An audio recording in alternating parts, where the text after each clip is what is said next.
Are you seeking the call, Julianne Genter? Mr. Chair. You have the call. Thank you, Mr. Chair. Last year, we saw a huge funding gap developing because the government's single-minded focus on throwing the vast majority of the transport budget at a few motorways. And for the benefit of the previous speaker, who appears to erroneously believe that his government is taking a balanced approach to transport funding, I have this pie chart which shows the New Zealand Transport Agency's forward funding for 3 years. And in this pie chart, this is all the new infrastructure spending for the next 3 years under the national government. And the entire purple part here is a few new state highways. You've got this green bit here, which shows the local roads, and this tiny, tiny bit here, which is the red bit for new public transport infrastructure, and an even smaller bit here in blue, which is for new infrastructure for walking and cycling. Now, the reason the national government has such an unbalanced transport budget is because they campaigned on a few very poor business case motorways. So those were the Waikato Expressway, Puhoi to Wellsford, the Holiday Highway, and the Wellington Northern Corridor. And these three motorways had such terrible business cases that the national government had to invent a category called the Roads of National Significance so that they could get funded, because otherwise they never would have been funded because their BCRs are so low. That is, the benefits that they will provide to the New Zealand economy are not greater than the costs that they will incur in order to, they never would be justified by any rational economic analysis.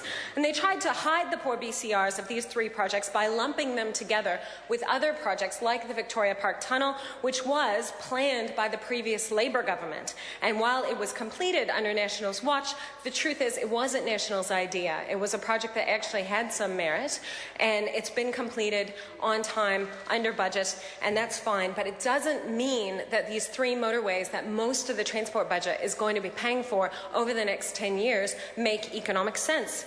The government has an opportunity to make much smarter investments in transport infrastructure. And there has never been a better time to invest in walking, cycling, buses and trains, because vehicle use has been falling for years now.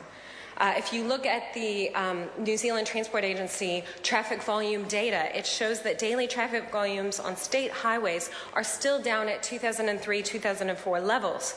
Freight volumes on state highways are also down, even though freight volumes on rail have been increasing the past few years.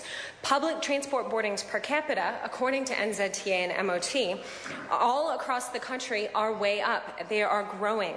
And New Zealanders want to walk and cycle. They want to be safe. They want it to be safe for their kids to walk and cycle to school because it's good for their children's health. It reduces congestion. Not everybody has to walk and cycle and take the bus or train. If only a small portion of people are able to do this, that frees up the roads at peak time. And that is what smart green transport is all about.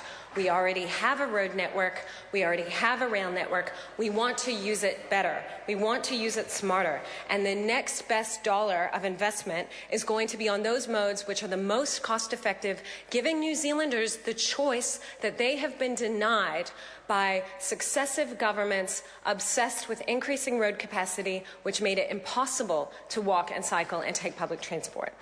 So what we saw last year is that although petrol taxes and road user charges were down because there's less road use than was predicted, the national government was so obsessed with building these really poor value motorways that they decided to put up the petrol tax in addition to allowing borrowing, in addition to going to the private sector to take out a loan for Transmission Gully, which we will be paying back for many years. The National Party should really take advantage, if they care about New Zealand's economy and about New Zealanders having choices, they should take advantage and reprioritize the transport budget. As you can see here on this graph, traffic volumes and freight volumes in Auckland are much higher than Nauranga Gorge State Highway 1. So where the government's planning to spend $5 billion on these few, only 20,000 vehicle trips a day on Transmission Gully in 10 or 20 years from now, instead they could be funding the City Rail Link, which would move 100,000 Aucklanders by rail, taking the equivalent of 12 motorway lanes of traffic off of Auckland's roads. That is smart green transport, and it's a shame that the government isn't willing to get behind it. Thank you, Mr. Speaker. I do have another national member if someone's taken the call. Oh, Simon O'Connor. Oh, look, sorry. I'm not trying to lead members, but I do have a script here and I'm